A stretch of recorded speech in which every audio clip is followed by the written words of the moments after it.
अस्सलाम वालेकुम बच्चों, कैसे हैं आप लोग। Welcome back to the class. आज हमारा जो टॉपिक है वो है फ्रॉम द चैप्टर सुपरपोजिशन। देखिए, चैप्टर का नाम है सुपरपोजिशन। चैप्टर के अंदर जो टॉपिक है उसका नाम है डिफ्रैक्शन एंड इंटरफेरेंस। और डिफ्रैक्शन एंड इंटरफेरेंस के अंदर जो आज मैं आपको टॉपिक पढ़ाने जा रहा हूं, जो सब टॉपिक है उसका नाम है टू सोर्स इंटरफेरेंस। क्या होता है टू सोर्स इंटरफेरेंस? आइए इसको समझते हैं। बहुत आसान सा कॉन्सेप्ट है, इसको ज्यादा हावी मत करना। सबसे पहले इस पिक्चर को एक मिनट गौर से देखो। इस पिक्चर में तुम्हें क्या दिखाई दिया जा रहा है? आई एम श्योर तुम्हें पानी दिख रहा होगा, वाटर सरफेस दिख रही होगी। पानी के अंदर वाटर सरफेस में दो वाइब्रेटिंग ऑब्जेक्ट्स डाल रखे हैं। एक आपको येलो कलर से दिख रहा होगा, एक आपको रेड कलर से दिख रहा होगा। ये जो येलो कलर का ऑब्जेक्ट और रेड कलर का ऑब्जेक्ट है, ये क्या है मेरे बच्चों? ये है वाइब्रेटिंग ऑब्जेक्ट्स। ये वाइब्रेट कर रहे हैं। और जब ये वाइब्रेट कर रहे हैं तो इनकी वाइब्रेशंस की वजह से पानी के अंदर रिपल्स पैदा हो रही हैं, पानी के अंदर वेव्स पैदा हो रही हैं। आई एम श्योर आपको वो वेव्स और वो रिपल्स आपको दिखाई दे रही हो। अच्छा, अब तुम नोट करो, यहां से भी वेव्स निकल रही हैं, यहां से भी वेव्स निकल रही हैं, और वेव्स निकल के एक दूसरे से ओवरलैप कर रही हैं। क्या कर रही हैं वेव्स? एक दूसरे से वेव एक दूसरे से ओवरलैप कर रही हैं, वेव एक दूसरे के साथ सुपर पोजिशन कर रही हैं, वेव एक दूसरे के साथ इंटरफेरेंस कर रही हैं। तो अब मुझे एक बात बताओ, ये जो दो वेव्स हैं ये कहां से आ रही हैं? आप बोलेंगे सर ये दोनों वेव्स दो अलग अलग सोर्सेस से आ रही हैं। एक वेव एक सोर्स से आ रही है, दूसरी वेव दूसरी सोर्स से आ रही है। तो बेटा मैं यहां पे क्या बोलूंगा? मैं बोलूंगा ये टू सोर्स इंटरफेरेंस हो रहा है। What should I call it? और what can I call it? I can call it two source interference. Two source interference का मतलब ये हुआ दो जगहों से वेव्स निकल रही हैं, और दो जगहों से वेव्स निकलकर एक दूसरे से सुपर पोजिशन कर रही हैं, सुपर इम्पोज कर रही हैं। बात समझ आ रही है? Waves are being produced from two sources, and those two sources are producing two waves, and those two waves are superimposing with each other, they are overlapping with each other. इसे आप कहते हैं टू सोर्स इंटरफेरेंस। तो ये तो बेटा to source interference का एक बेसिक तरीन इंट्रोडक्शन था।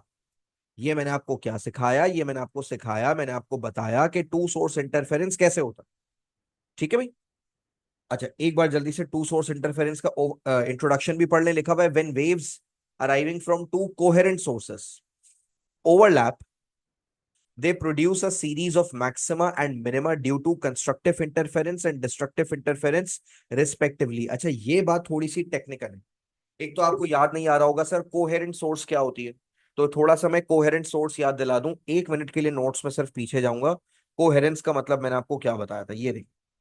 ये मैंने कोहेरेंस के नोट्स आपके सामने ओपन कर दिए ताकि आपको जल्दी से याद आ जाए what was coherence all about.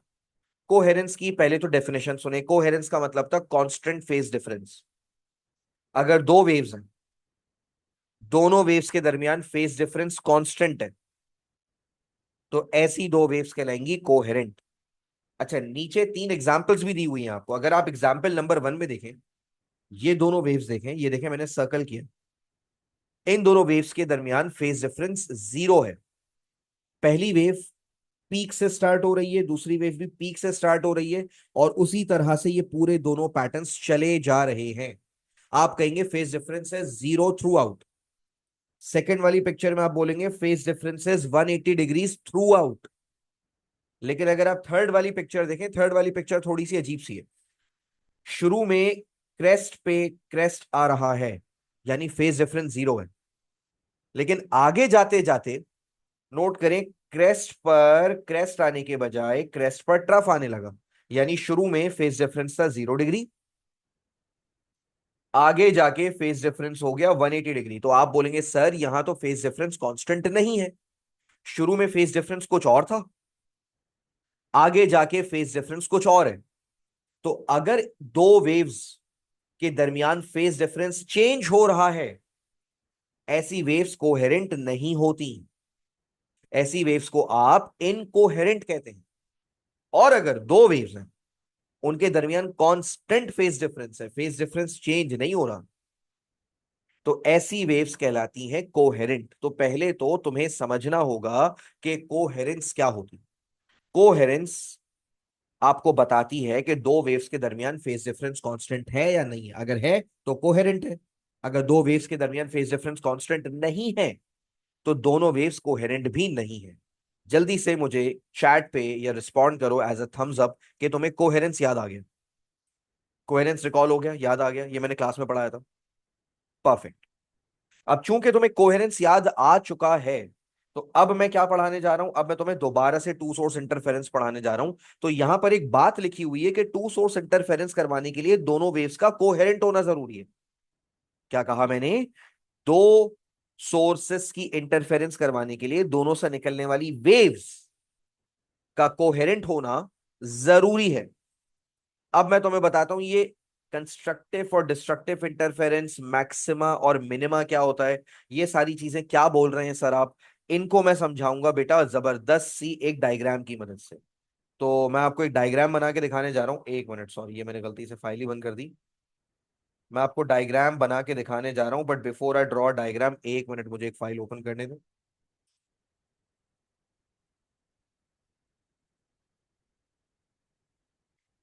चले भाई, एक डायग्राम बनाएंगे आप लोगों के लिए और आप लोग मुझे हेल्प करेंगे डायग्राम बनाने में। इस डायग्राम को आप लोगों ने बहुत गौर से ऑब्जर्व करना है। ठीक है, बहुत अच्छे से बहुत गौर से आपने इस डायग्राम को ऑब्जर्व करना है। यहां पर मैं दो सोर्सेस बनाने जा रहा हूं, ये आ गई आपकी, अल्लाह भला करे। एक मिनट रुकिएगा, सिर्फ एक।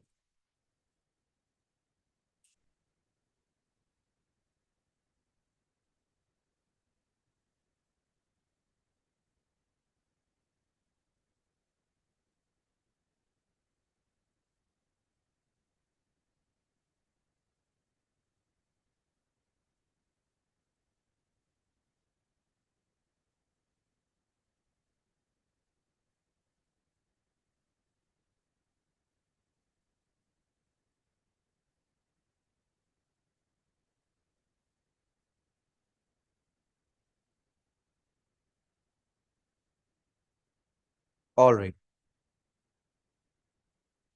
यहां पर मैं आपके सामने बना रहा हूं एक अदद सोर्स। इस सोर्स का नाम रख देते हैं S1। यहां से वेव निकलेगी, ठीक है, ये एक सोर्स आ गई। और यहां पर एक और सोर्स बना देते हैं, इसका नाम रख देते हैं S2। यहां से एक वेव निकलेगी, यानी एक वेव S1 से निकलेगी, एक वेव S2 से निकलेगी। अभी फिलहाल हम ट्रांसवर्स वेव की बात कर लेते हैं। अच्छा, ट्रांसवर्स लॉन्गिट्यूडनल दोनों के साथ हम ये काम कर सकते हैं। मैं फिलहाल ट्रांसवर्स वेव की एग्जांपल दे रहा हूं। मान लें सोर्स वन से भी ट्रांसवर्स वेव निकल रही है और सोर्स टू से भी ट्रांसवर्स वेव निकल रही है। Both of these sources are producing transverse waves, S1 and S2। अच्छा एक बात बताओ, ट्रांसवर्स वेव की मैंने आपको एक बात बताई थी, transverse wave consists of crest and trough. Transverse wave में क्या होते हैं? Peaks and valleys. पीक्स को आप क्रेस्ट बोलते हैं, वैलीज को आप ट्रफ्स बोलते हैं।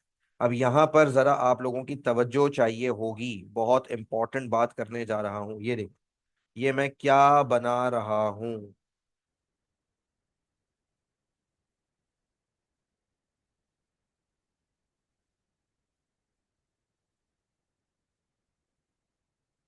ये मैंने दो क्रेस्ट बनाए। क्या बनाए? क्रेस्ट। रेड कलर के पेन से मैंने यहाँ पे दो क्रेस्ट बनाए। अब इसी तरह से मैं और क्रेस्ट्स बनाने जा रहा हूं, जरा देखिएगा। ठीक है, I am going to make more crests. ये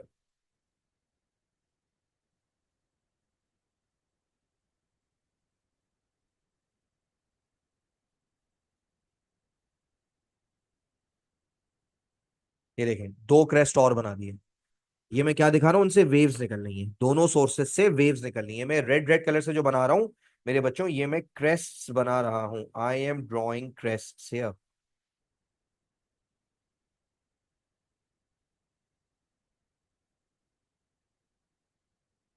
थोड़ा सा अच्छे से बनानी पड़ेगी ताकि आप लोगों को ज्यादा अच्छे से समझ आए। I am trying to draw good diagram ताकि बाद में आप लोगों को प्रॉब्लम ना हो।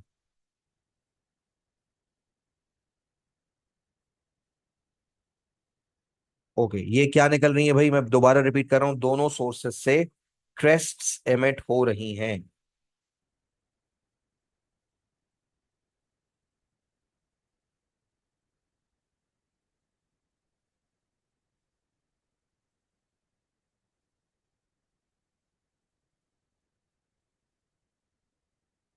ओके, तो आपको क्रेस्ट दिखाई दे रही है, I am sure you can see the क्रेस्ट्स।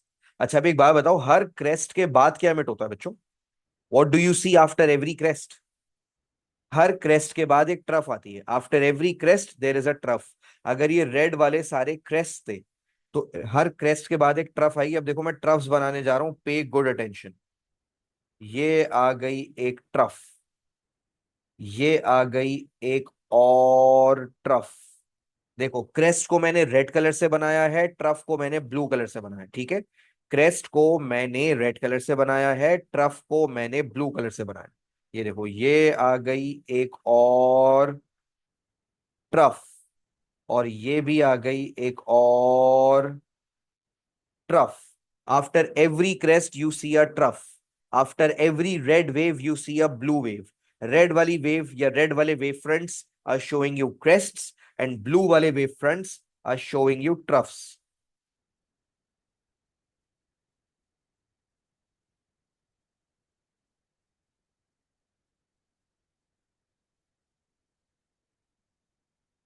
Alright, अब यहां पर हमें नेक्स्ट काम क्या करना है? यहां पे तो अभी तो मैंने क्या किया, मैंने यहाँ पे क्रेस्ट भी बना के दिखा दिए, मैंने यहाँ पे तुम्हें ट्रफ्स भी बना के दिखा दिए। अब तुम मुझे जल्दी से याद दिलाओगे, कंस्ट्रक्टिव इंटरफेरेंस कब कब होती थी और डिस्ट्रक्टिव इंटरफेरेंस कब कब होती थी? चलो मैं एक काम करता हूं, पहले मैं ऊपर तुम्हें एक पैटर्न बना के दिखाता हूं। ये देखो, ये आ गई एक वेव, और ये आ गई दूसरी वेव। कौन सी इंटरफेरेंस होगी यहाँ पे? कम ऑन, मुझे जल्दी से बताओ, चैट पे बताओ। Which interference are you going to observe, constructive interference और डिस्ट्रक्टिव इंटरफेरेंस? कंस्ट्रक्टिव इंटरफेरेंस में क्या होता था, वेव वेव से मिलकर बड़ी वेव बन जाती थी, और डिस्ट्रक्टिव इंटरफेरेंस में वेव वेव को कैंसिल करके खत्म कर देती थी अगर एम्पलीट्यूड्स बराबर है। तो यहां पर कौन सी इंटरफेरेंस हो रही है? यहां पर हो रही है कंस्ट्रक्टिव इंटरफेरेंस। Very good. लेकिन तकदीर से एक बात बताओ, तुमने ये फिगर आउट कैसे किया कि यहां पे कंस्ट्रक्टिव इंटरफेरेंस हो रही है? क्या चीज तुमने ऐसी ऑब्जर्व की जिसकी बुनियाद पर तुम ये कह रही हो कि यहां पर कंस्ट्रक्टिव इंटरफेरेंस हो रही है? Come on, what makes you से सो? ओके, एक जवाब आया, सर इनके दरमियान कोई फेज डिफरेंस नहीं है। ठीक है, यानी कि तुमने ये बात याद रखी हुई है कि सर जब दो वेव्स के दरमियान फेज डिफरेंस जीरो होगा तब कंस्ट्रक्टिव इंटरफेरेंस होगी। अच्छा, ये जरूरी नहीं भी है ये। अच्छा, यहां पर एक अच्छा जवाब आया, peaks on peaks and valley on valley are overlapping. ये मुझे अच्छा लगा जवाब। तुम नोट करो, क्रेस्ट के ऊपर क्रेस्ट आ रही है, ट्रफ के साथ ट्रफ आ रही है, क्रेस्ट और क्रेस्ट मिलकर एक बड़ी क्रेस्ट बना लेंगे, ट्रफ और ट्रफ मिलकर एक बड़ी ट्रफ बना लेंगे। यानी when there is a peak on a peak, they are going to make a bigger peak. लेकिन अगर पीक पर वैली आ जाए, ये देखो, अगर मैं इसको मिटाकर, या इसको मैं मिटाऊं भी नहीं, मैं इस ब्लू वाली वेव को सिर्फ उठाऊं, और इस ब्लू वाली वेव को उठा के थोड़ा सा, एक मिनट सही से उठाना पड़ेगा इसको। अगर मैं ब्लू वाली वेव को उठा के थोड़ा सा आगे कर दूं, ये देखो, मैंने ब्लू वाली वेव को थोड़ा सा आगे कर दिया। अब आगे करने पर क्या हुआ, अब जरा तुम एक बात नोट करो, जहां पर रेड वाली वेव की पीक आ रही है, वहां पर ब्लू वाली वेव की वैली आ रही है। ये कौन सी इंटरफेरेंस है बेटा? वेरी गुड, ये है डिस्ट्रक्टिव इंटरफेरेंस। तो बेटा देखो, कंस्ट्रक्टिव इंटरफेरेंस में इस तरह से तुम याद कर सकते हो कि एक पीक के ऊपर एक पीक ओवरलैप कर जाए, तो they are going to make a bigger peak, that is constructive interference. अगर पीक के साथ वैली आ जाए, so that is going to make destructive interference. तो पहले तो मुझे ये बताओ, कंस्ट्रक्टिव इंटरफेरेंस और डिस्ट्रक्टिव इंटरफेरेंस तुम्हें याद आ गया, राइट?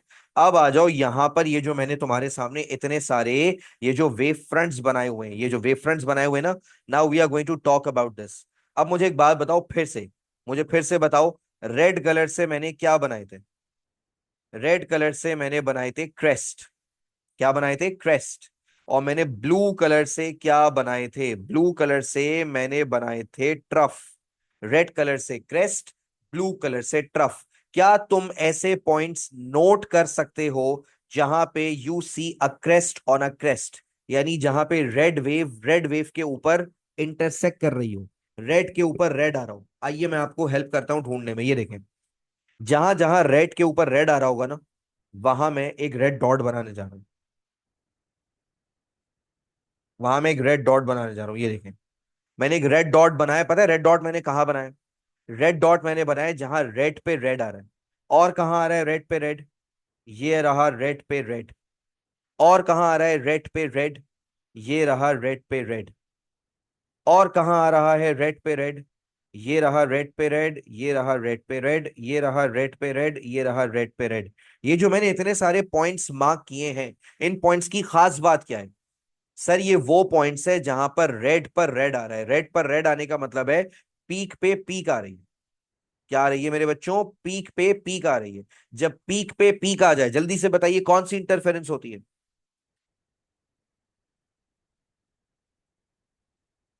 कंस्ट्रक्टिव इंटरफेरेंस होती है। Very good. अच्छा, क्या आप ऐसे पॉइंट्स ढूंढ सकते हैं जहां ट्रफ पे ट्रफ आ रहा हो, यानी ब्लू पे ब्लू आ रहा हो? Can you find points where you see a blue on a blue, overlapping blue, blue overlapping blue? ये देखें, मैं आपको ब्लू ओवरलैपिंग ब्लू वाले पॉइंट्स ढूंढ कर दिखा रहा हूं। ये देखें, ब्लू पर ब्लू, ब्लू पर ब्लू। और कहां पर आ रहा है ब्लू पर ब्लू? ये देखें, ये आ गया ब्लू पे ब्लू, ब्लू पे ब्लू, ब्लू पे ब्लू, ब्लू पे ब्लू। ये जो मैंने अभी अभी आपके सामने पॉइंट्स मार्क किए हैं, यहां पर ब्लू पर ब्लू आ रहा है। अब सुने, चाहे रेड पर रेड आए या चाहे ब्लू पर ब्लू आए, ये दोनों कंस्ट्रक्टिव इंटरफेरेंस होते हैं बेटा। यानी पीक पे पीक आ जाए, वैली पे वैली आ जाए, ये दोनों कंस्ट्रक्टिव इंटरफेरेंस होते हैं। यानी अगर मैं इन सारे पॉइंट्स को जोड़ दूं, ये देखें, अगर मैं इन सारे पॉइंट्स को जोड़ दूं, ये सही से नहीं जोड़े, अच्छे से जोड़ने पड़ेंगे, एक मिनट। ये देखें, अगर मैं इन सारे पॉइंट्स को जोड़ दूं, तो यहां पर कौन सी इंटरफेरेंस हो रही है? कंस्ट्रक्टिव इंटरफेरेंस हो रही है। यहां पर भी कौन सी इंटरफेरेंस हो रही है? यहां पर भी कंस्ट्रक्टिव इंटरफेरेंस हो रही है। यहां कौन सी इंटरफेरेंस हो रही है? यहां पर भी कंस्ट्रक्टिव इंटरफेरेंस हो रही है ना? अब आ रहा है एक इंटरेस्टिंग सवाल। Can you see any point जहां रेड पे ब्लू आ रहा हो? रेड पर ब्लू आने का मतलब है क्रेस्ट पर ट्रफ आ रहा हो। क्या आ रहा हो बेटा? क्रेस्ट पर ट्रफ आ रहा हो, रेड पर ब्लू आ रहा हो। अच्छा, ऐसे पॉइंट्स जहां रेड पर ब्लू आ रहा है, उन्हें मैं हाईलाइट करने जा रहा हूं ब्लैक कलर से। ये देखें, ये आ गया रेड पर ब्लू, रेड पर ब्लू, रेड पर ब्लू, रेड पर ब्लू। ये भी आ गया रेड पर ब्लू, रेड पर ब्लू, रेड पर ब्लू, रेड पर ब्लू। बेटा जहां पर रेड पर ब्लू आ रहा है, यानी क्रेस्ट पे ट्रफ आ रहा है, वहां कौन सी इंटरफेरेंस होगी? वहां पर डिस्ट्रक्टिव इंटरफेरेंस होगी। तो अगर मैंने ऐसे लाइन से जोड़ दूं, ये देखें, यहां पे आपके पास हो रही है डिस्ट्रक्टिव इंटरफेरेंस, और यहां पर देखें, ये अगर मैं इनको लाइन से जोड़ दूं, तो यहां पर भी कौन सी इंटरफेरेंस हो रही है? Destructive interference. तो बेटा हमने क्या सीखा? अब तुम नोटिस करो, ये बहुत इंपॉर्टेंट हो गया, ये बहुत मजे का हो गया। अभी यहां पर कितनी सोर्सेस से वेव्स निकल रही थी? आप बोलेंगे सर यहां पर दो सोर्सेस से वेव्स निकल रही थी। कितनी सोर्सेस से वेव्स निकल रही थी? दो सोर्सेस से वेव्स निकल रही थी। अच्छा, जब दो सोर्सेस से वेव्स निकली, तो वेव्स ने एक दूसरे से क्या किया? वेव्स ने एक दूसरे से ओवरलैप किया, वेव्स ने एक दूसरे से इंटरफेरेंस किया। लेकिन इंटरफेरेंस भी देखें कितना स्पेशल है। कुछ जगहों पे इनकी कंस्ट्रक्टिव इंटरफेरेंस हो रही है, कुछ जगहों पर इनकी डिस्ट्रक्टिव इंटरफेरेंस हो रही है। समझ आ रही है बात? तो अगर मैं इस तरफ यहां पर आउटपुट ऑब्जर्व करूं, तो देखें, ये कंस्ट्रक्टिव इंटरफेरेंस है, ये डिस्ट्रक्टिव इंटरफेरेंस है, ये कंस्ट्रक्टिव इंटरफेरेंस है, दोबारा डिस्ट्रक्टिव इंटरफेरेंस होगी। तो इससे मैंने क्या सीखा? इससे मैंने ये सीखा, कहीं पर कंस्ट्रक्टिव इंटरफेरेंस हो रही है, कहीं पर डिस्ट्रक्टिव इंटरफेरेंस हो रही है, तो आपके पास पूरा एक पैटर्न बन रहा है। पैटर्न में कहीं सी आई है, कहीं डी आई है। Alternate constructive and destructive interference के पैटर्न्स बने। अच्छा, जब मैं बच्चों को ये बात बताता हूं, तो बच्चे ये तो मान लेते हैं, हाँ ठीक है सर, ये चीज हमने करके भी देख ली कि जब दो सोर्सेज से वेव्स निकल रही हैं, तो कहीं पर सी आई हो रहा है, कहीं पर डी आई हो रहा है, कहीं पर कंस्ट्रक्टिव इंटरफेरेंस हो रहा है, कहीं पर डिस्ट्रक्टिव इंटरफेरेंस हो रहा है। ठीक है सर, दैट मेक सेंस। मगर इसका क्या, अब आगे क्या? What about that? अब करना क्या है इसका? अब मैं आपको समझा रहा हूं, आपसे पेपर में कैसे सवाल आएंगे, और आपको इसके बारे में पता क्या क्या होना चाहिए। ये देखें, I am going back to the notes. ये देखें, मैं नोट्स पर आ गया। एक बार ये जितनी भी स्टोरी मैंने आपको पढ़ाई है ना, ये पूरी स्टोरी आपने यहाँ पे नोट्स की शक्ल में पढ़नी है। पहले तो बताइए यहाँ पे कितने पैराग्राफ दिखाई दे रहे हैं आपको। यहाँ पर आपको 4 पैराग्राफ दिखाई दे रहे हैं। सबसे पहले मैं पहला पैराग्राफ पढ़ रहा हूं, लिखा हुआ है water waves from two vibrating dippers. Water waves from two vibrating dippers are produced in a ripple tank. आप एक रिपल टैंक के अंदर दो तरफ से वाटर वेव्स बना रहे हैं। The dippers vibrate with same frequency and produce coherent waves. Dippers coherent waves पैदा कर रहे हैं। फिर लिखा हुआ है when these waves overlap they produce alternate maxima and minima. अच्छा, बच्चा पूछता है सर ये मैक्सिमा और मिनिमा क्या है। कौन बच्चा बता सकता है मैक्सिमा और मिनिमा यहाँ पे किसे रेफर कर रहा होगा। मैक्सिमा मैक्सिमम का प्लूरल होता है। मैक्सिमम किसे रिप्रेजेंट कर रहा होगा, सीआई को या डीआई को। बेटा whenever I am going to say maximum, maxima, तो मैक्सिमम का मतलब है कंस्ट्रक्टिव इंटरफेरेंस हुआ है। और वेन एवर आई से मिनिमम या मिनिमा, तो मिनिमम का मतलब है डिस्ट्रक्टिव इंटरफेरेंस हुआ है, डीएन। तो जहां जहां कंस्ट्रक्टिव इंटरफेरेंस होगी I am going to call that point maximum. जहां जहां डिस्ट्रक्टिव इंटरफेरेंस होगी I am going to call that point minimum. Minimum का प्लूरल होता है मिनिमा, मैक्सिमम का प्लूरल होता है मैक्सिमा। तो यहां पर ऑल्टरनेट मैक्सिमा एंड मिनिमा बन रहे हैं। ऑल्टरनेट सीआई एंड डीआई हो रहा था, कहीं पे सीआई कहीं पे डीआई, कहीं पे सीआई कहीं पे डीआई, कहीं पे सीआई कहीं पे डीआई, है ना। जरा पॉइंट नंबर 2 पढ़ो, पैराग्राफ नंबर 2 लिखा हुआ है when peaks of one wave line up with peaks of other wave. जब एक वेव की पीक दूसरी वेव की पीक से लाइन अप हो जाए तो कंस्ट्रक्टिव इंटरफेरेंस होगी और मैक्सिमा प्रोड्यूस होंगे। थर्ड पैराग्राफ पढ़े when valleys of one wave line up with valleys of other wave. जब एक वेव की वैलीज, एक वेव की ट्रफ्स दूसरी वेव्स की ट्रफ से लाइन अप होंगी तो कंस्ट्रक्टिव इंटरफेरेंस होंगे, तब भी मैक्सिमा बनेंगे। लेकिन जब एक वेव की पीक्स दूसरी वेव की वैलीज से लाइन अप होंगी तब कंस्ट्रक्टिव इंटरफेरेंस नहीं होगी। तब कौन सी इंटरफेरेंस होगी, तब होगी डिस्ट्रक्टिव इंटरफेरेंस। और तब मैक्सिमा नहीं बनेंगे, तब मिनिमा बनेंगे। समझ आ गई बात। तो जल्दी से यहां पे थम्स अप दे दो अगर यहां तक सब क्लियर है।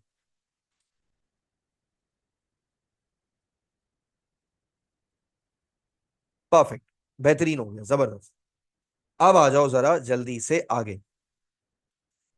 इस चीज की हम कहां कहां ऑब्जर्वेशन कर सकते हैं, where can we observe it. हम इसको साउंड के साथ ऑब्जर्व कर सकते हैं। सर साउंड के साथ कैसे ऑब्जर्व करेंगे। बेटा दो स्पीकर लगा दो। क्या लगा दो, दो स्पीकर लगा दो। और दोनों स्पीकर्स, अच्छा स्पीकर से तुम्हें भी पता है साउंड निकलता है, sound is a longitudinal wave. तो भाई खुदा का वास्ता लॉन्गिट्यूडनल वेव में क्रेस्ट और ट्रफ मत बोल देना। लॉन्गिट्यूडनल वेव में क्रेस्ट और ट्रफ नहीं होते, लॉन्गिट्यूडनल वेव में होते हैं कंप्रेशन और रेयरफैक्शन। ठीक है। क्रेस्ट एंड ट्रफ या पीक्स एंड वैलीज नहीं होते साउंड में, साउंड में होते हैं कंप्रेशंस एंड रेयरफैक्शंस। तो फर्स्ट करो यहां से भी साउंड आ रहा है, यहां से भी साउंड आ रहा है, दो तरफ से साउंड आ रहा है। जब कंप्रेशन पे कंप्रेशन होगा कंस्ट्रक्टिव इंटरफेरेंस, रेयर फैक्शन पे रेयर फैक्शन होगा तब भी कंस्ट्रक्टिव इंटरफेरेंस। लेकिन अगर कंप्रेशन पे दूसरे का रेयर फैक्शन आ गया तो डिस्ट्रक्टिव इंटरफेरेंस। तो कहीं पर आपको मैक्सिमा मिलेंगे, कहीं पर आपको मिनिमा मिलेंगे। कहीं पर साउंड साउंड से मिलकर लाउडर साउंड बना लेगा, कहीं साउंड साउंड को कैंसिल करके खत्म कर देगा। ये देखें, एक बार ये पिक्चर देखें, बल्कि एक बार पिक्चर क्या देखें, एक बार आप इसको पूरा पढ़े भी, क्या लिखा पढ़े।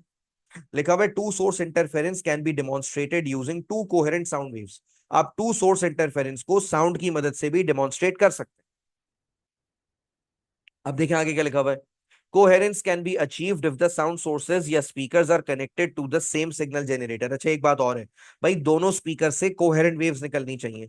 तो कोहेरेंट वेव्स निकलें ये आप मेक श्योर कैसे करेंगे। How are you going to make sure कि दोनों स्पीकर से एक जैसी वेव्स, कोहेरेंट वेव्स निकल रही हैं। बहुत आसान है। उन दोनों स्पीकर्स को आप सेम सिग्नल जनरेटर से कनेक्ट करेंगे। यानी उन दोनों स्पीकर्स, वो जो स्पीकर साउंड प्ले कर रहे हैं वो सेम जनरेटर से आ रहा हो, सेम सिग्नल जनरेटर से आ रहा हो, सेम डिवाइस से आ रहा हूं। समझ आ रही है बात। अब आगे देखिए लिखा हुआ भी है C I occurs when compression line up with compression and rarefactions line up with rarefactions. लेकिन DI कब होगा, डिस्ट्रक्टिव इंटरफेरेंस कब होगा, when compressions line up with rarefactions. और नीचे देखें, नीचे ग्राफ भी बना हुआ और एक पिक्चर भी बनी हुई है। इस पिक्चर को एक मिनट जरा गौर से देखें। ये देखें, इस पिक्चर में आपको कितने स्पीकर दिखाई दे रहे हैं? इस पिक्चर में आपको दो स्पीकर दिखाई दे रहे हैं, मगर खास बात यह है कि ये दोनों स्पीकर सेम सिग्नल जनरेटर के साथ कनेक्ट हुए हुए हैं। बेटा यहां से भी साउंड वेव्स निकलेंगी, यहां से भी साउंड वेव्स निकलेंगी। जहां जहां कंस्ट्रक्टिव इंटरफेरेंस होगा वहां वहां पे you are going to observe a maxima. जहां जहां पर डिस्ट्रक्टिव इंटरफेरेंस होगा वहां you are going to observe a minima.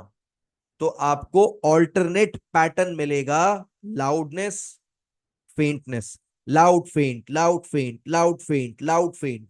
जहां कंस्ट्रक्टिव इंटरफेरेंस हो रही है लाउड, जहां डिस्ट्रक्टिव इंटरफेरेंस हो रही है फेंट, लाउड फेंट, लाउड फेंट। जहां आवाज से आवाज मिलकर बड़ी आवाज बनाएगी, कंस्ट्रक्टिव इंटरफेरेंस। जहां आवाज आवाज को कैंसिल कर देगी, डिस्ट्रक्टिव इंटरफेरेंस। तो ये वाली बात समझ आई या नहीं आई, जल्दी से बताओ। इंटेंसिटी का ग्राफ देखो,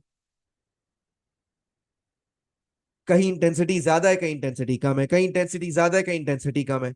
जब जब इंटेंसिटी ज्यादा है, कंस्ट्रक्टिव इंटरफेरेंस। जब जब इंटेंसिटी कम है, डिस्ट्रक्टिव इंटरफेरेंस। है ना? कैसा? अब मुझे एक बात का जवाब दो। ये वाला और ये वाला, ये दोनों पैराग्राफ जल्दी से पढ़ लो, जल्दी से पढ़ लो। क्या लिखा हुआ है? The diagram shows two speakers connected to a common supply. They produce coherent sound waves which interfere and produce regions of high and low loudness। कहीं पर हाई लाउडनेस मिलेगी, कहीं पर लो लाउडनेस मिलेगी। When a microphone is moved along the line PQ, आप P से लेके Q तक माइक्रोफोन को मूव करें, एक माइक को मूव करें। सर ये PQ का है, एक मिनट ऊपर फिगर में मैं मिटा देता हूं। आपको लाइन PQ दिख रही है, ये रही। आप P से Q तक एक माइक्रोफोन को मूव करें। जहां जहां पर मैक्सिमा होगा वहां पर आपको लाउडनेस मिलेगी, लाउड साउंड मिलेगा। जहां जहां पर मिनिमा होगा वहां पर आपको लो साउंड मिलेगा। है ना? अच्छा, एक और बात लिखी हुई है, लास्ट पैराग्राफ पढ़े, लिखा हुआ है note that, note that intensity is never zero. Intensity कहीं ज्यादा है कहीं कम है, ग्राफ देखें। कहीं ज्यादा है कहीं कम है, ज्यादा है कम है, ज्यादा है कम है, जीरो कहीं नहीं है। Intensity is never zero. This is because there is always some background noise. भाई देखो, इंटेंसिटी जीरो होने का मतलब तो आवाज ही खत्म हो गई। इंटेंसिटी जीरो होने का मतलब आवाज ही खत्म हो गई। तो कुछ बच्चे बोलेंगे सर तो डिस्ट्रक्टिव इंटरफेरेंस में तो यही होता है, आवाज खत्म हो जाती है। साउंड ने साउंड को कैंसिल कर दिया, they should be no sound. तो आपने इंटेंसिटी वहां पे जीरो क्यों नहीं शो की जहां पे डिस्ट्रक्टिव इंटरफेरेंस हो रहा है? यानी ग्राफ ऐसा क्यों नहीं बना हुआ? ये देखें, ये ऊपर वाला ग्राफ देखें। ग्राफ दिख रहा है आपको? बहुत सारे बच्चे यहां पर एक आर्ग्यूमेंट करते हैं और बिल्कुल सही उनका सवाल है, उनका कंफ्यूजन बिल्कुल सही है कि सर ये ग्राफ आपने ऐसा क्यों नहीं बनाया हुआ। यानी जहां जहां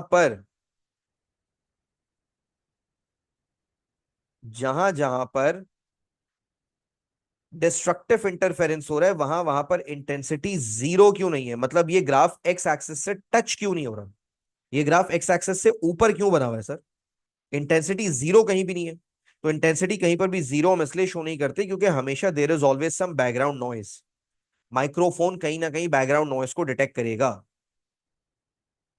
और इसलिए भी एक और रीजन है, ये थोड़ा सा अजीब सा रीजन है लेकिन आपको थोड़ा सा समझना पड़ेगा। Due to unequal loss of energy and amplitude. असल में वेव निकल के जब माइक तक पहुंच रही है तो जरूरी थोड़ी दोनों वेव्स ने एक जैसा लॉस ऑफ एनर्जी किया हो। किसी ने ज्यादा लूज किया होता है, किसी ने कम लूज किया होता है। तो 100% डिस्ट्रक्टिव इंटरफेरेंस नहीं हो पाता। Sounds do not completely cancel each other. तो पेपर में अगर कभी डायग्राम बनाने को आ गई, वैसे बनाने को तो नहीं आती, लेकिन अगर कभी एमसीक्यू आ गया और एमसीक्यू में आपको चार तरह के ग्राफ दे लिए, तो चार तरह के ग्राफ जब वो आपको देगा तो आपको सही ग्राफ पिक करना आना चाहिए। फर्ज करें इन दोनों ग्राफ्स में से सही ग्राफ कौन सा है? इन दोनों ग्राफ में से पहला ग्राफ सही है या दूसरा ग्राफ सही है? तो जाहिर है आप पहले को टिक लगाएंगे। समझ आ रही है बात? तो ये था साउंड का टू सोर्स इंटरफेरेंस। सर क्या टू सोर्स इंटरफेरेंस सिर्फ वाटर वेव्स और साउंड वेव्स पर ही पॉसिबल है? क्योंकि पहले आपने वाटर वेव्स की एग्जांपल दी रिपल टैंक वाली, अब आप साउंड वेव्स की एग्जांपल दे रहे हैं। क्या ये इसके अलावा कहीं और ऑब्जर्व नहीं हो सकता टू सोर्स इंटरफेरेंस? बिल्कुल हो सकता है। आप टू सोर्स इंटरफेरेंस को ये देखें, आप माइक्रोवेव्स की मदद से भी ऑब्जर्व कर सकते हैं। आप टू सोर्स इंटरफेरेंस को माइक्रोवेव्स की मदद से भी ऑब्जर्व कर सकते हैं। माइक्रोवेव से कैसे करेंगे आप, मैं आपको बताता हूं। यहां पर देखें, यहां पर आपने एक सेटअप बनाना है पूरा। पहले तो आपको पिक्चर में देखें, पिक्चर में आपको एक माइक्रोवेव ट्रांसमीटर दिख रहा है? दिख रहा है या नहीं दिख रहा? ये देखें, मैंने रेड कलर से इसको हाईलाइट किया है, यह आ गया माइक्रोवेव ट्रांसमीटर। यानी इसमें से क्या निकल रही है? इसमें से निकल रही है माइक्रोवेव्स। माइक्रोवेव्स के सामने आपने क्या रखा हुआ है? माइक्रोवेव्स के सामने आपने दो स्लिट्स रखी हुई है। ये आ गई स्लिट नंबर 1, ये आ गई स्लिट नंबर 2। इससे फायदा क्या हुआ सर? ये दो स्लिट्स का क्या चक्कर है? असल में हुआ ये कि जब माइक्रोवेव दोनों स्लिट्स तक पहुंचेगी तो दोनों स्लिट से निकलेगी। तो आप एक्चुअली एक माइक्रोवेव को दो माइक्रोवेव्स में तकसीम कर रहे हैं। आप एक सोर्स को दो सोर्सेस में तकसीम कर रहे हैं। अबे भाई, टू सोर्स इंटरफेरेंस पढ़ा रहा हूं ना। तो टू सोर्स इंटरफेरेंस के लिए मुझे दो सोर्सेस चाहिए, तो इसलिए मैं डबल स्लिट का इस्तेमाल कर रहा हूं। मैं इसको क्या बोलूंगा बेटा? What am I going to call it? Double slit. अच्छा, यहां पर एक सवाल आता है। यहां पर बच्चे बड़ा प्यारा सवाल करते हैं, कहते हैं सर अगर आपको दो सोर्सेस चाहिए, जाहिर है टू सोर्स इंटरफेरेंस पढ़ रहे हैं ना, तो आपको दो सोर्सेस चाहिए, आपने दो माइक्रोवेव ट्रांसमीटर क्यों नहीं इस्तेमाल किए? आप क्यों एक कंजूसी क्यों कर रहे हैं आप कि एक माइक्रोवेव ट्रांसमीटर रख रहे हैं, फिर उस एक माइक्रोवेव ट्रांसमीटर के आगे एक डबल स्लिट रख रहे हैं ताकि माइक्रोवेव दो में तकसीम हो जाए? इतनी कंजूसी क्यों कर रहे हैं आप? क्या हो गया सर आपको? पैसे बचा रहे हैं? हाँ भाई, क्या लगता है, कोई कोई जवाब दे सकता है? Doesn't even have any reason why am I doing this? Why am I using only one transmitter and then splitting it into two? Why can I not simply use two transmitters? क्या जवाब होगा इसका? What do you think? और जवाब है इसका, और जवाब कंजूसी नहीं है, कंजूसी नहीं कर रहा मैं। यहां पर एक बड़ा प्यारा जवाब आया सर, एग्जामिनर की मर्जी। बेटा देखो, केमिस्ट्री थोड़ी है कि यहाँ पे इंसान की मर्जी से चलेगा कुछ। यहाँ पे हमारी नहीं चलती भाई, ये फिजिक्स है। यूनिवर्सल लॉज, खुदा की तरफ से बनाया हुआ सब्जेक्ट, आसमान से उतारा गया सब्जेक्ट। यहाँ पे मस्ती नहीं चलेगी। है जो दिल में आए, जो मन घड़त छाप दो, लिख दो, जो दिल चाह रहा है, कुछ भी, है ना, कुछ भी लिख दो। बकवास। प्रोपानॉल, ब्यूटानॉल, बकवासनॉल। बकवास सब्जेक्ट। छोड़ो, केमिस्ट्री की बुराई बाद में करेंगे, अभी फिजिक्स पर हो, फिजिक्स। फिजिक्स पर क्या हो रहा है भाई?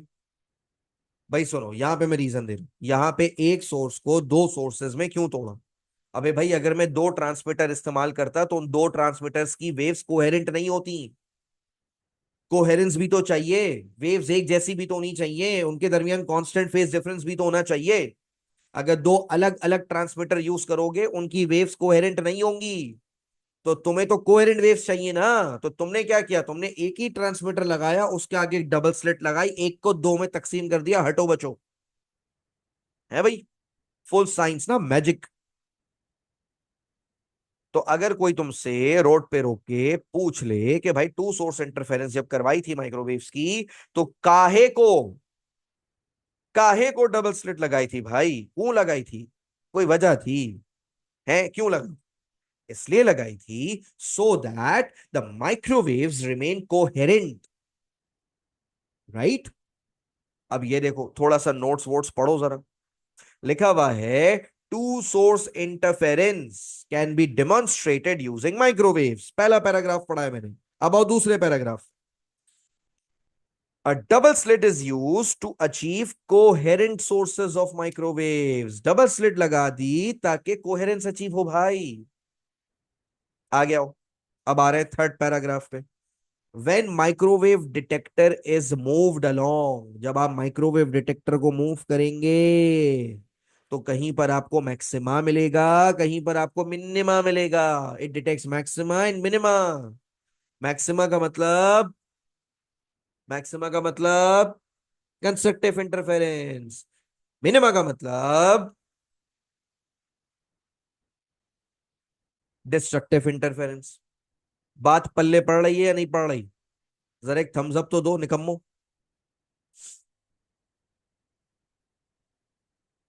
क्या बात है, क्या बात है, जबरदस्त, जिंदाबाद। अच्छा भाई, अब बच्चा बोलता है सर देखें आप हमें पढ़ा रहे हैं two source interference. Two source interference आपने कहा पानी में मुमकिन है, आपने पानी में करके दिखा दी। आपने कहा साउंड के साथ भी मुमकिन है, आपने साउंड के साथ करके दिखा दिया। आपने कहा माइक्रोवेव्स के साथ मुमकिन है, आपने माइक्रोवेव्स के साथ भी करके दिखा दिया। लेकिन सर हमारा दिल नहीं भरा। दैट इज नॉट इनफ, हमें और चाहिए सर। और कहां कहां होती है टू सोर्स इंटरफेरेंस, और किन किन चीजों के साथ टू सोर्स इंटरफेरेंस हम ऑब्जर्व कर सकते हैं, स्टडी कर सकते हैं। That is not enough sir, हमें और चाहिए। तो ये देखें भाई, टू सोर्स इंटरफेरेंस आप विजिबल लाइट के साथ भी करवा सकते हैं। किसके साथ करवा सकते हैं बच्चों? विजिबल लाइट के साथ भी करवा सकते हैं। असल में माइक्रोवेव्स के साथ मसला पता है क्या, माइक्रोवेव्स दिखती नहीं है, लेकिन विजिबल लाइट तो दिखती है ना। आप विजिबल लाइट के साथ भी ये काम कर सकते हैं। पढ़ें क्या लिखा हुआ है?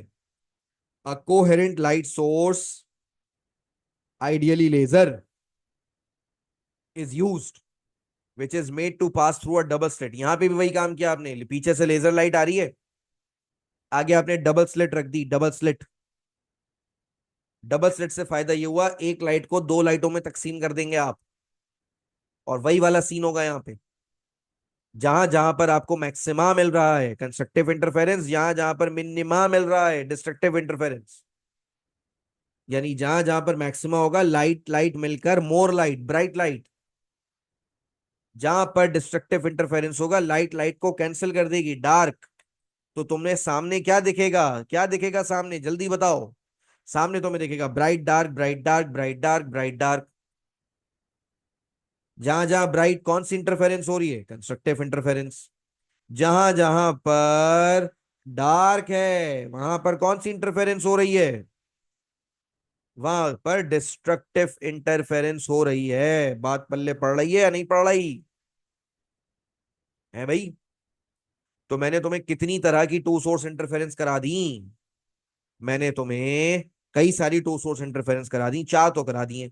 रिपल टैंक वाली करा दी, माइक्रोवेव्स वाली करा दी, साउंड वेव्स वाली करा दी, विजिबल लाइट वाली करा दी। समझ आ गई बात?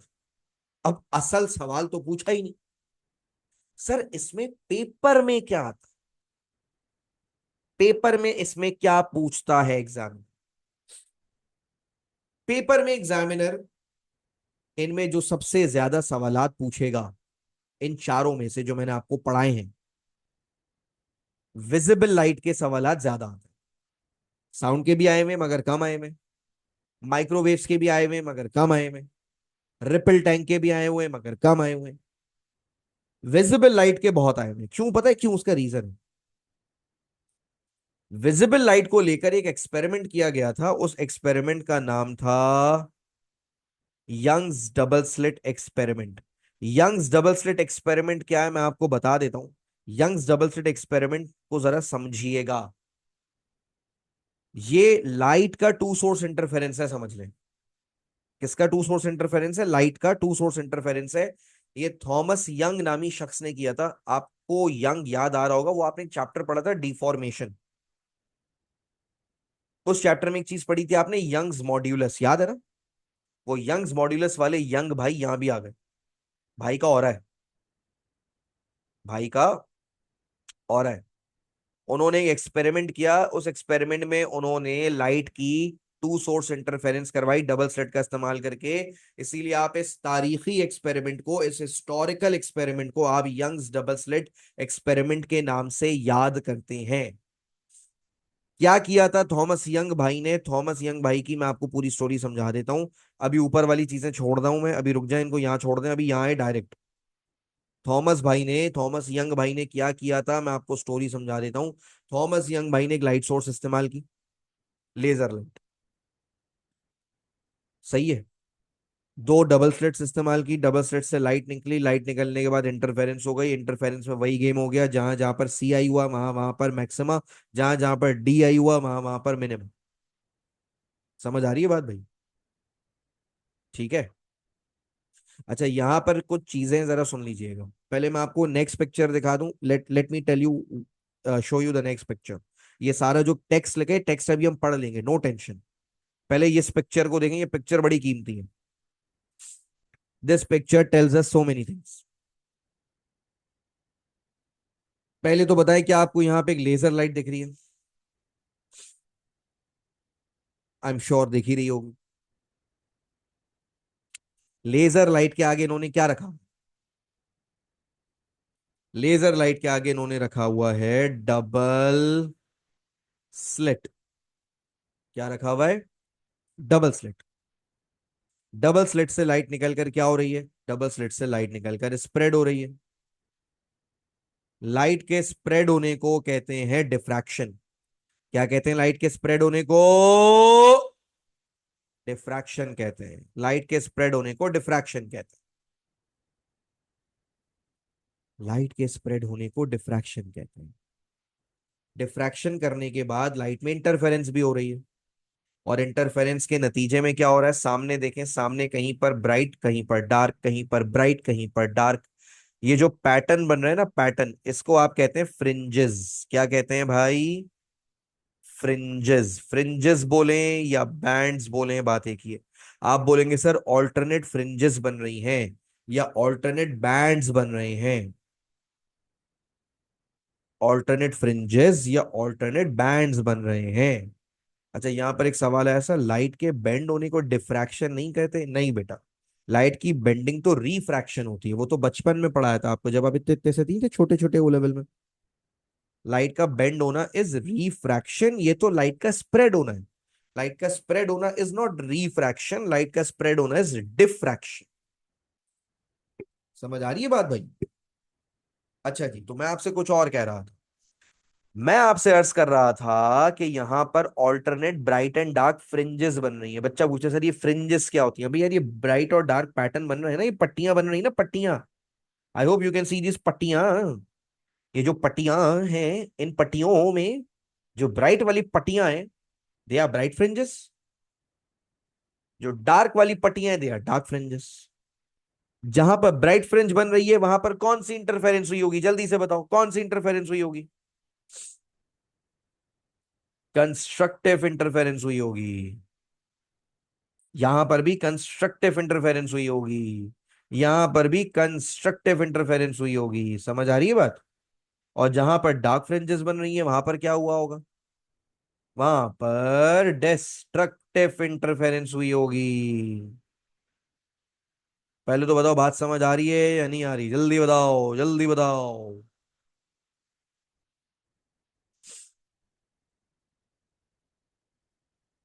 क्या बात है। अब आइए यहां पर थोड़ा सा हम इसकी थियरी पढ़ लें भाई। ये थियरी पढ़ लें जल्दी से। मैं यहाँ पर 1 मिनट खामोशी से बैठा हूँ। जो बच्चे लाइव पढ़ रहे हैं वो भी थियरी पढ़े, जो बच्चे इसकी रिकॉर्डिंग देख रहे हैं अभी वो भी पढ़ें जल्दी से। ये पूरी थियरी पढ़ लें।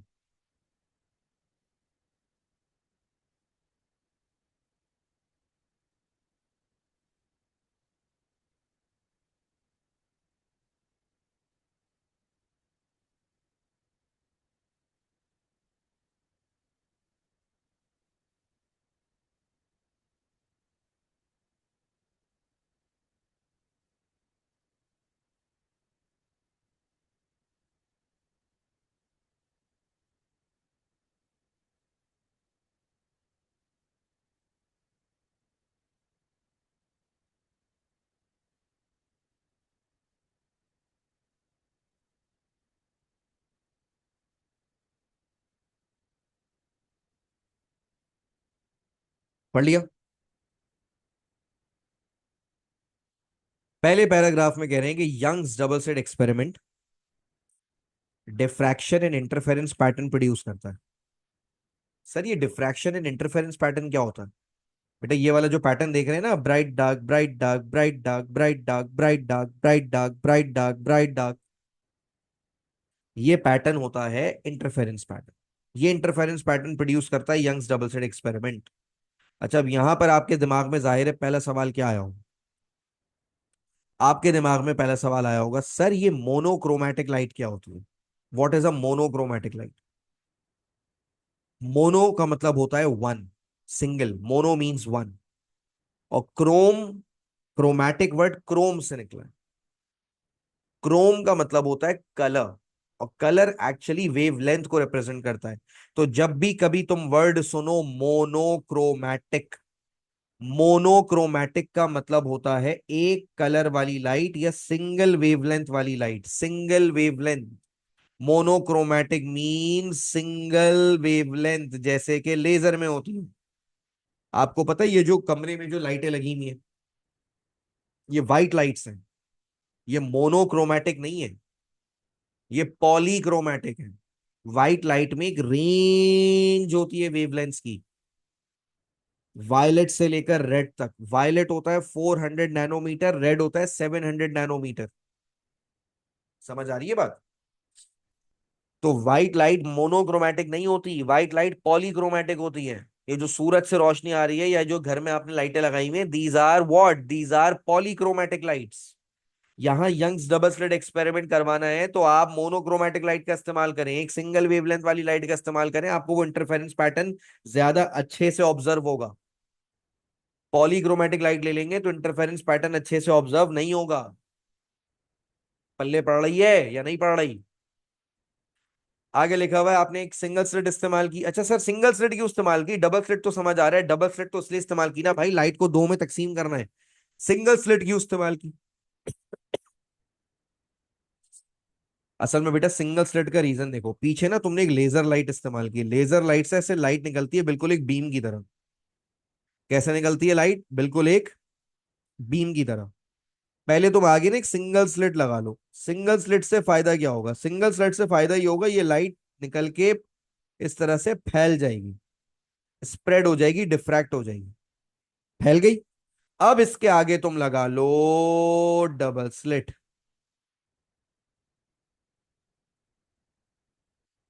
लगा लिया, डबल स्लिट लगा लिया। अब आगे लगा दो एक स्क्रीन। क्या लगा दो भाई? एक स्क्रीन। स्क्रीन पे तुम्हें क्या देखेगा? देखो यहां से भी लाइट निकलेगी, light, light, light, light, light, light, light, है ना? कहीं पर सामने होगी कंस्ट्रक्टिव इंटरफेरेंस, वहां पर तुम्हें मिलेगी ब्राइट फ्रिंज। कहीं पर होगी डिस्ट्रक्टिव इंटरफेरेंस, वहां पर तुम्हें मिलेगी dark fringe. Bright fringe, bright fringe, bright fringe, बीच में आ जाएगी डार्क फ्रिंज। अच्छा यहां पर मैंने बनाने में गलती की है। पता है क्या गलती की है? मैंने कोई फ्रिंज पतली बना दी है, कोई फ्रिंज मोटी बना दी है, ऐसा नहीं होता। फ्रिंज की जो विड्थ होती है, फ्रिंज की जो चौड़ाई होती है, या फ्रिंज से फ्रिंज के दरमियान जो स्पेसिंग होती है, ये मुस्तकिल कैसी रहती है? ये मुस्तकिल कांस्टेंट रहती है। समझ आ गई बात? ये सीन्स हैं। क्लियर हो गया? अच्छा, पेपर में एक सवाल आता है कि अगर आपको इंटरफेरेंस पैटर्न ऑब्जर्व करना है तो आपको क्या करना होगा? If you want to observe interference pattern, what should you do? अब मैं आपको बता रहा हूं, यहां पे पढ़ें। फॉर ऑब्जर्वेबल इंटरफेरेंस पैटर्न, अगर आप इंटरफेरेंस पैटर्न ऑब्जर्व करना चाहते हैं, ऊपर देखें ना क्या लिखा हुआ है, फॉर ऑब्जर्वेबल इंटरफेरेंस पैटर्न, अगर आप इंटरफेरेंस पैटर्न ऑब्जर्व करना चाहते हैं, to obtain an observable interference pattern consisting of alternate bright fringes and alternate dark fringes, following conditions must be fulfilled. अगर आप इंटरफेरेंस पैटर्न ऑब्जर्व करना चाहते हैं, कुछ शराइत हैं, कुछ शराइत हैं, वो शराइत पूरी करनी पड़ेगी। पहली शर्त, कोहेरेंट लाइट्स इस्तेमाल कीजिएगा भाई। लाइट कोहेरेंट नहीं होगी ना, इंटरफेरेंस पैटर्न नहीं बनेगा। सर कोहेरेंट लाइट कैसे अचीव करे सर? अबे बहुत आसान है, एक ही लाइट को दो में तोड़ दो, डबल स्लिट इस्तेमाल करो, आ गई कोहेरेंस। अलग अलग लाइटें यूज मत करना। पता चला एक लेजर यहां रख दी, एक लेजर यहां रख दी, अलग अलग लाइटें यूज मत करना, एक ही लाइट यूज करो, एक को ही दो में तोड़ दो। दूसरी शर्त, लाइट कैसी होनी चाहिए? लाइट होनी चाहिए मोनोक्रोमेटिक। मोनोक्रोमेटिक बोले तो सिंगल कलर, एक कलर, एक वेवलेंथ। अगर ये दोनों शराइत आप पूरी कर रहे हैं, यानी आप कोहेरेंट लाइट्स भी इस्तेमाल कर रहे हैं, आप मोनोक्रोमेटिक लाइट भी इस्तेमाल कर रहे हैं, तो भाई साहब आपको इंटरफेरेंस पैटर्न इंशाल्लाह अज़ वजल ऑब्जर्व होगा। आपको ब्राइट और डार्क फ्रिंजेस दिखेंगी। समझ आ गई बात? लिखा हुआ है lasers are the ideal choice for this purpose as they are monochromatic and produce coherent light waves. बेहतरीन, एक ही चीज ने मसला हल कर दिया। अब लेजर के साथ ये काम करें, हटो बचो हो जाएगा। तो बच्चों जरा एक वो अंगूठा होता है ना ऐसे वाला, ये देना जरा, अगर समझ आ रहा है तो। पढ़ाता ही मैं इतना अच्छा हूं, क्यों नहीं समझ आएगा? जाहिर है, after all you have the best teacher. क्या बात है मेरी। अच्छा भाई, अब यहां पर एक आया सवाल। अबे हंस क्यों रहे हो तुम लोग, हैं? हंस क्यों रहे हो? एक सवाल है भाई, बड़ी जोर से आ रहा है सवाल। ये है एक दीवार। क्या है? एक दीवार। ये है मेरी गाड़ी, और ये आप मेरी गाड़ी का टॉप व्यू देख।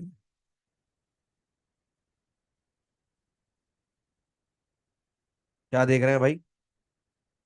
टॉप व्यू देख रहे हैं, मतलब ऊपर से देख रहे हैं, ऊपर से, ऊपर से देख रहे हैं। और ये है मेरी गाड़ी की दो हेडलाइट्स। कितनी क्यूट हेडलाइट्स बनाई है मैंने रेड कलर से। वैसे हेडलाइट रेड कलर की नहीं बनानी चाहिए, गलत बात है। ये आ गई मेरी दो हेडलाइट्स। ठीक है, येलो येलो कलर से मैंने बनाई है। अब देखिए यहां से क्या निकल रही है, यहां से लाइट निकल रही है।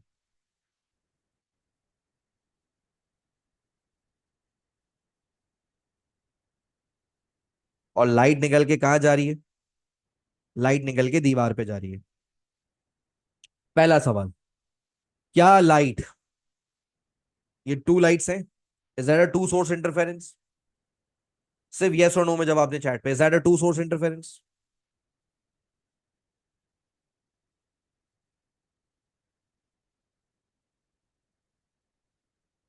Yes, yes, it is a two source interference. दो लाइटें हैं ना, दो लाइटें हैं तो टू सोर्स इंटरफेरेंस होगी, जाहिर है।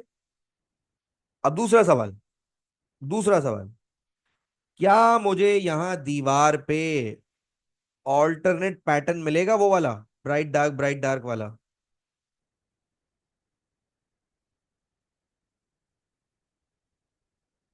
ये वाला ऑल्टरनेट पैटर्न मिलेगा नहीं मिलेगा, जल्दी बताओ। Constructive destructive, constructive destructive, constructive destructive, maxima minima, maxima minima, maxima minima. ये वाला पैटर्न मिलेगा या नहीं मिलेगा, जल्दी बताओ। ऑलराइट, यहां पर मुझे मैक्सिमा मिनिमा वाला पैटर्न, अबे मेरे प्यारे प्यारे जाहिल बच्चों, नहीं मिलेगा। नहीं मिलेगा। कभी दीवार पे गाड़ी की हेडलाइट से लाइट मारी है, या कभी रोड पे लाइट मारी है? गाड़ियों में तो बैठे हो ना मेरे बच्चों, तो क्यों ऐसी बातें कर रहे हो कि कभी गाड़ी ना देखी हो? कभी गाड़ी की लाइटें ऑन करके सामने दीवार पे मारो। क्या तुम्हें ऑल्टरनेट पैटर्न मिलता है? Bright dark, bright dark, bright dark, कद्दू। तुम्हें सीधी सीधी ब्राइटनेस मिलती है, कोई डार्क पैटर्न नहीं मिलता, कोई ऑल्टरनेट पैटर्न नहीं मिलता। और मिलना भी नहीं चाहिए। क्यों मिलेगा पैटर्न? अभी तो बताया, पैटर्न ऑब्जर्व करने के लिए क्या कंडीशंस थी, है? क्या कंडीशंस थी? पैटर्न ऑब्जर्व करने की दो कंडीशंस थी निकम्मो। पहली कंडीशन, लाइट कैसी होनी चाहिए? कोहेरेंट। आप बताओ, ये दोनों अलग अलग लैंप्स हैं, इनसे कोहेरेंट लाइट निकलेगी? जी नहीं, जी नहीं, कोहेरेंट लाइट नहीं निकल रही यहां से। ये दोनों अलग अलग लैंप्स हैं, they will not produce coherent lights. और ये इनमें लेजर थोड़ी होती है, इनमें एलईडीज होती हैं। LEDs do not produce coherent lights. समझ आ रही है? और दूसरी कंडीशन क्या थी? दूसरी कंडीशन थी मोनोक्रोमेटिक। हाँ भाई, मोनोक्रोमेटिक लाइट निकलती है तुम्हारी हेडलाइट से? नहीं।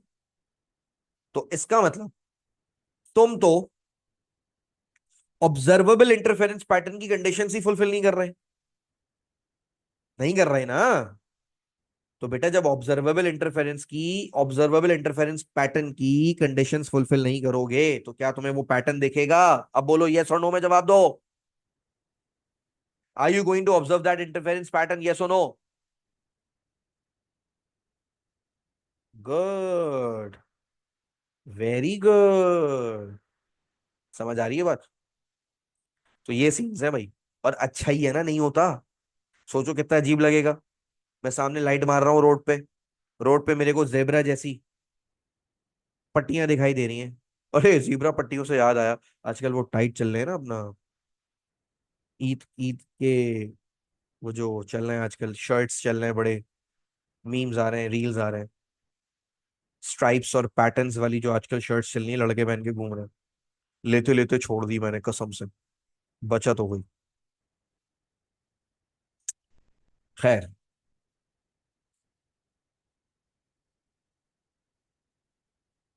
अच्छा, यहां पर एक सवाल आया, सर अगर दोनों लाइट सेम सोर्स से आ रही होती तो क्या वो कोहेरेंट होती?